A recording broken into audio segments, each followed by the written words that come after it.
दोस्तों, पाकिस्तान के सुपर 8 के सबसे इंपॉर्टेंट मैच के अंदर इंग्लैंड ने पाकिस्तान को बुरी तरीके से शिकस्त देकर एक दफा फिर कुदरत के निजाम की बत्ती के पीछे लगा दिया है। पाकिस्तानी फैंस के ऊपर इस वक्त मुझे तरस आ रहा है कि हर वर्ल्ड कप के अंदर उनको सेम स्टोरी यानी सेम तरह से उनके इमोशंस के साथ खेला जाता है। जिस तरह से आज पाकिस्तान ने यह मैच खेला, सबसे इंपॉर्टेंट मैच था जो कि पाकिस्तान जीत सकता था और जीता हुआ मैच हमने अपनी गलतियों की वजह से हारा है। इंग्लैंड ने हमें यह मैच नहीं हराया बल्कि हम खुद ये मैच हारे हैं। सबसे पहले बहुत सारे लोगों का यह सवाल होगा, क्या वाकया ही पाकिस्तान वर्ल्ड कप से बाहर हो गया है या पाकिस्तान अभी भी कुदरत के निजाम के वजह से इस वर्ल्ड कप के अंदर आगे जा सकता है? यह सबसे इंपॉर्टेंट सवाल है, इसके ऊपर बात करेंगे। तो मैं आपको बता दूं कि पाकिस्तान अभी वर्ल्ड कप से बाहर नहीं हुआ। हां जी, आप बिल्कुल ठीक सुन रहे हैं। नो डाउट पाकिस्तान ये मैच हार गया।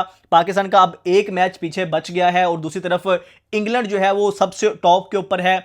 अभी बहुत सारे मैच पड़े हैं, उसके ऊपर तो बात करेंगे, एंड के ऊपर बात करेंगे पाकिस्तान कैसे वर्ल्ड कप के अंदर अभी जा सकता है सेमीफाइनल के अंदर। लेकिन उससे पहले बात कर लेते हैं, बहुत ज्यादा जरूरी है, पाकिस्तान की जितने ये किंग हैं, जितने ये ईगल हैं, जितने ये शैडी मैडी, क्या ये नवाज, हमने मतलब किंग बनाए हुए हैं सबको, सबका एक अपना ही अलग का लेवल का एटीट्यूड चल रहा है। लेकिन इनकी परफॉर्मेंस देख लो बड़े मैचेस के अंदर तो जीरो क्या, इंतहाई घटिया बकवास परफॉर्मेंस है। मदद के साथ मैं इस तरह के वर्ड्स इस्तेमाल कर रहा हूं, लेकिन ये कोई काके नहीं है, ये कोई नए प्लेयर नहीं है। मतलब इनको 10-10 साल हो गए क्रिकेट खेलते हुए। बाबर आजम की बात कर लें, नवाज की बात कर लें, शाहीन की बात कर लें, या किसी की बात कर लें। By the way Shaheen Shah Afridi ने आज अपना हिस्सा दिखाया, आज उन्होंने परफॉर्म किया, जो नई बॉल के साथ चाहिए था वो उन्होंने करके दिखाया। लेकिन वही जब हम रेलू कटे टीम के साथ डालेंगे, इन रेलू कटों की वजह से पाकिस्तान ने 3-4 अपने एशिया कप गवाए।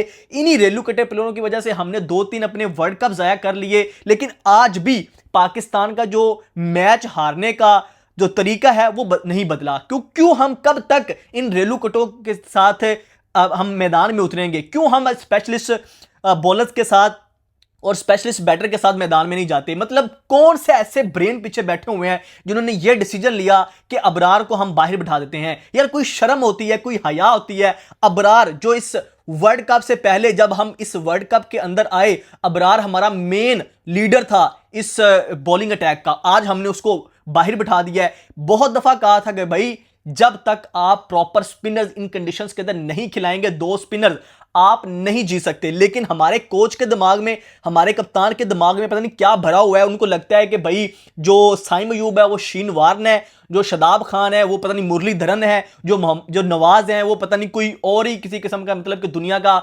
ग्रेटेस्ट ऑलराउंडर है। और भाई ये रेलू कट्टे हैं, ये एक आधे मैच में आपको बहुत अच्छा परफॉर्म करके दे सकते हैं, लेकिन जहां पे प्रेशर सिचुएशन आएगी, जहां पे अच्छी टीमें आएंगी, ये इनको तोड़ के रख देंगी। और वही आज हैरी ब्रोक ने किया है। क्या शानदार किस्म की उस बंदे ने इनिंग्स खेली है। आप इमेजिन नहीं कर सकते कि इस तरह की इनिंग्स क्या कभी कोई पाकिस्तान का प्लेयर खेल सकता है। जिस तरह से ऊपर से विकेटें गिरी उस बंदे ने, मतलब कैलकुलेटेड, काम, और जो स्ट्राइक रेट, इंटेंट उसकी बैटिंग में था, प्रेशर नहीं लिया उस बंदे ने। और ऊपर से जो रही सही कसर है हमें अपनी फील्डिंग से कर दी। पहले हमारी बैटिंग ने जो है वो 4 चांद चढ़ाए, उसके बाद फिर हमारी बॉलिंग ने चढ़ा दिए। तो कब तक ये चलेगा? बाबर आजम के ऊपर आज मैं ज्यादा बात नहीं करूंगा, क्योंकि बाबर आजम को हम हमेशा पकड़ के बैठ जाते हैं, दूसरे क्या कर रहे हैं। ठीक है, साइम अयूब 60 मैच खेल चुका है और आज भी अगर आप जाके इसी तरह की इनिंग्स खेलोगे, इस पूरे वर्ल्ड कप के अंदर 12 की आपकी एवरेज है, और हम आपको कह रहे हैं कि हमारा सबसे टैलेंटेड, हमारा सुपरस्टार है, नो लुक शॉट वाला, क्या मैं मतलब क्या नाम से पुकारूं, मुझे समझ नहीं आ रही। लेकिन इंतहाई बकवास पाकिस्तान की तरफ से ये बैटिंग थी आज, और इवन बॉलिंग, सब कुछ फ्लॉप शो था। भाई आपको ये मैच जीतना था, ये बहुत इंपॉर्टेंट मैच था, आपका वर्ल्ड कप स्टेक पे ऊपर लगा हुआ था। अगर इस तरह की आप परफॉर्मेंस देंगे तो मादद के साथ, यार साबित फरहान भी तो कर रहा है ना, वो भी तो कर रहा है। आप या तो कहो कि भाई इतनी गंदी पिच थी, इतनी बुरी पिच थी, बैटिंग के लिए कुछ साजगार नहीं था। भाई वो बंदा भी तो वर्ल्ड कप के अंदर रन्स बना रहा है। आपकी मेहनत कहां पे है, आपकी स्किल्स कहां पे हैं? वैसे तो आप कहते हैं कि जी हम तो पाकिस्तान के मतलब के सबसे बड़े किंग हैं, हम ईगल हैं, हम फलां हैं। बाबर आजम सीनियर प्लेयर है यार, आपको थोड़ी सी रिस्पॉन्सिबिलिटी लेनी है। ठीक है, आपको तो कम से कम ये जिम्मेदारी उठानी है ना। अब आप कप्तान नहीं है तो उसका मतलब ये है कि आप बैटिंग की कोई जिम्मेदारी नहीं लेंगे। ऊपर से हमारे कप्तान जी सलमान लियागा साहब आपके सामने हाथ जुड़े हैं। आप कौन से इंटेंट की बात करते थे? आप कौन से मतलब के जो आपने हमें 4 चांद दिखाए थे, जो अब हमने ख्वाब दिखाए थे, वो कहां पे हैं? इस तरह की बैटिंग करेंगे तो अब हम तो मतलब कभी भी वर्ल्ड कप नहीं जीत सकते। जिस तरह से आप ये आपका तरीकेकार चल रहा है, ये आपकी बैटिंग है, इस तरह से आप टीम को लीड करेंगे। आप कप्तान हैं, आपने दूसरों के लिए एक स्टेज सेट करना होता है, दूसरों के लिए एक मिसाल बनना होता है। जिस तरह की आपकी परफॉर्मेंस है, उसको स्टैट्स अगर मैं आपके दिखाऊं, अगर आपको यहां पे बताऊं, तो शायद आपको खुद शर्म आने लग जाएगी। ये पाकिस्तान की ओवरऑल परफॉर्मेंस है दोस्तों। मैं मतलब किसके ऊपर बात करूं, फखर की बात कर लें, अगर आप उस्मान खान के ऊपर मैं तनकीद नहीं करूंगा। पूछो क्यों? क्योंकि भाई अगर आप उसको छठे नंबर पे, सातवें नंबर पे, कभी आठवें नंबर पे, कभी 11वें नंबर पे खिलाओगे, तो क्या हम क्या तनकीद करेंगे उसके ऊपर? कंबिनेशन का सबसे पहले बेड़ा गर्क किया हुआ है, एडजस्टमेंट चल रही है भाई। प्रॉपर आप बैटर खिलाओ, प्रॉपर बॉलर खिलाओ, प्रॉपर स्पिनर्स खिलाओ। ये क्या हो गया? शादाब को भी खिलाना है, नवाज को भी खिलाना है। क्या कहीं किसी हदीस के अंदर लिखा हुआ है, सॉरी माजरत के साथ, आई एम रियली सॉरी, क्या कहीं किसी किताब के अंदर लिखा हुआ है कि यार ये लाजमी शादाब और नवाज खेलेंगे एक साथ? भाई एक को बाहर बिठा दो, क्या बिगड़ जाएगा भाई आपका? और नवाज ने तो हर वर्ल्ड कप के इंपॉर्टेंट मैच के अंदर कसम खाई हुई है, मैंने परफॉर्म नहीं करना। बायलैटरल सीरीज के अंदर मतलब वो मुरलीधरन बना होता है, लेकिन जब वर्ल्ड कप का मैच आता है तो उसकी परफॉर्मेंस आपके लोगों के सामने है। तो कब तक आप बार बार उनको मौके देंगे यार? अबरार को एक मैच में रन हो गए तो आपने उसको उठा के बाहर फेंक दिया। ये कहां का इंसाफ है? वो आपका मेन बॉलर था यार। आपने अगर वर्ल्ड कप के अंदर इंग्लैंड जैसी बड़ी टीम को हराना था तो दोनों स्पिनर्स आपको चाहिए थे। इस मैच के अंदर क्या हो रहा था कि ठीक एक तरफ से प्रेशर बनता था, दूसरी तरफ से आके 17-17 रन नवाज दे रहा ओवर के अंदर आके, फिर उस्मान तारक को भी रन लगे हैं, उसने आके पहले ओवर अच्छे किए हैं। उसके बाद जब प्रेशर एक तरफ से नहीं बनेगा तो उसको भी 14-15 रन हो रहे हैं। जब आपने पहले भी 15-20 रन शॉर्ट किए हैं, ऊपर से आप इस तरह की मिस्टेक करोगे, प्रॉपर बॉलिंग लेके नहीं जाओगे, तो फिर ऐसे ही होगा। अभी क्या कर सकते हैं? ये पाकिस्तान की परफॉर्मेंस आप लोगों के सामने है। दो मिस्टेक सबसे बड़ी, एक तो ये कि हमने जो सुपरस्टार बना दिए रातों रात, उनकी परफॉर्मेंस देख लें, इनको इनकी औकात नहीं है कि इनको वो इज्जत दी जाए। दूसरी चीज़ कि हमारे कप्तान की बॉडी लैंग्वेज और उनकी कप्तानी इंतहाई पैथेटिक, इंतहाई फजूल थी। आज सलमान लेगा की कप्तानी किसके लिए और बचा के रख ले हो भैया? आप अटैकिंग करो ना। इंडिया के अगेंस्ट भी आपने उस्मान तारिक को इतना लेट लगाया, कहां किसके लिए ओवर बचा के रखे थे आपने? और वो फिर जब इंडिया रिदम के अंदर आ गया, ठीक है, ईशान किशन दूसरे प्लेयर जब उन्होंने पार्टनरशिप कर ली, उसके बाद आप उस्मान तारिक को लेके आ रहे हो। मतलब कॉपी पेस्ट आप वही लिख के लेके आए हो कि भाई ऐसे ऐसे ओवर करवाने हैं। कोई अटैकिंग माइंडसेट नहीं है आपका। तो ये है दोस्तों, जितनी भी बात कर लो कम है। मेरे ख्याल से कम्बिनेशन सबसे बड़ा हमारा प्रॉब्लम है। लेकिन अब हम जा कैसे सकते हैं वर्ल्ड कप के अंदर, सेमीफाइनल में आगे कैसे जा सकते हैं, सबसे इंपॉर्टेंट सवाल।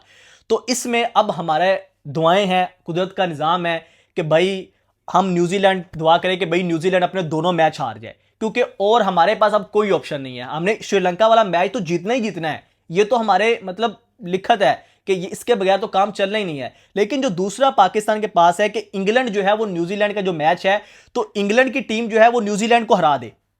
ठीक है, न्यूजीलैंड अपने दोनों मैच हारे। इन सिंपल वर्ड्स अगर मैं आपको बताऊं, न्यूजीलैंड अपने दोनों मैच हारे, उसके बाद फिर पाकिस्तान अपना श्रीलंका वाला आखिरी मैच जीत जाए तो फिर पाकिस्तान के 3 पॉइंट हो जाएंगे। अब इस वक्त इंग्लैंड जो है वो टॉप के अंदर है, वो ऑलमोस्ट क्वालिफाई है। उसके बाद अब क्या बचा है? श्रीलंका, पाकिस्तान और न्यूजीलैंड, इनमें से एक जाएगी। अभी न्यूजीलैंड के 2 मैच है, जो एक इंग्लैंड के साथ और एक श्रीलंका के साथ। अभी न्यूजीलैंड दोनों मैच हारेगी तो न्यूजीलैंड का 1 पॉइंट होगा, जो बारिश की वजह से पाकिस्तान का भी 1 पॉइंट है और बारिश की वजह से न्यूजीलैंड का भी 1 पॉइंट है। पाकिस्तान का भी इस वक्त 1 पॉइंट है और न्यूजीलैंड का भी 1 पॉइंट है। न्यूजीलैंड अगर अपने दोनों मैच हार जाता है तो न्यूजीलैंड का एंड मैचेस फिनिश होने के बाद उनके पास 1 पॉइंट रह जाएगा और पाकिस्तान के पास श्रीलंका वाला मैच होगा और पाकिस्तान श्रीलंका को हरा देता है तो हमारे पॉइंट हो जाएंगे 3 और हम और इंग्लैंड चली जाएगी सेमीफाइनल के अंदर, मतलब हम अगले राउंड के अंदर चले जाएंगे। ये एक आखिरी पाकिस्तान के पास मौका है, लेकिन कैसे? ये सिर्फ कुदरत के ऊपर डिपेंड है। अब हमारे हाथों में कुछ नहीं है। सेम स्टोरी हमेशा की तरह रिपीट हो रही है हर वर्ल्ड कप के अंदर, हमारी इस तरह की जो है वो पैथेटिक अप्रोच की वजह से। और कुछ नहीं है।